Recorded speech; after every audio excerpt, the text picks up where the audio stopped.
नबी अलैहिस्सलाम ने यह बताया कि बाद में खलीफा होंगे और कसरत से होंगे। ये अब परेशान है बेचारा, भी खलीफा इतने, हजूर ने कहा था 12 होंगे, अब हजूर कह रहे हैं कसरत से होंगे। इसने फिर सोचा भी अल खिलाफत सलासुना सिना, जो है ना कि मेरे बाद खिलाफत 30 साल होगी, इसने सोचा उसका कोई निकालूं हल। इनकार ही कर दिया, कहता ये रवायत ही सही नहीं।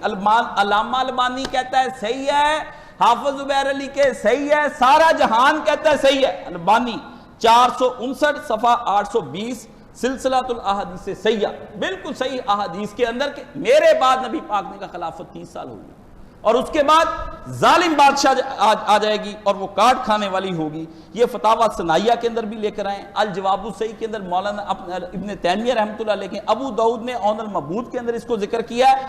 कौन कौन सी इसके अंदर पढ़ लूं और कौन कौन सी चीज मैं इसके अंदर ना पढ़ूं। अब इतनी चीजें इसके अंदर पढ़ने वाली हैं कि मैं कहता हूं इसने पूरी बहस इसके अंदर कर दी है कि इसमें बात ये समझने वाली है। वो कहते हैं कि ये सबसे अच्छी और बेहतरीन हदीस है और जितने लोग इसके मुखालफत में बात करते हैं वो सब की सब बातिल है।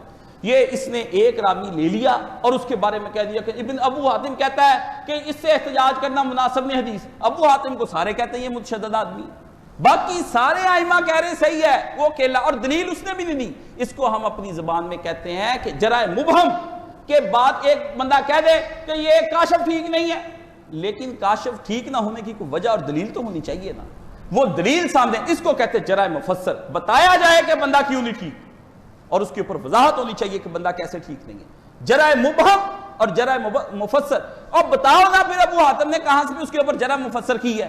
तुझे इतना भी नहीं पता, जाहिल मदरसे से भी पढ़ा हुआ है, और मैं आपको कहता हूं मदरसा और यूनिवर्सिटी मिला के पढ़ाएं। क्या मिला के पढ़ाएं?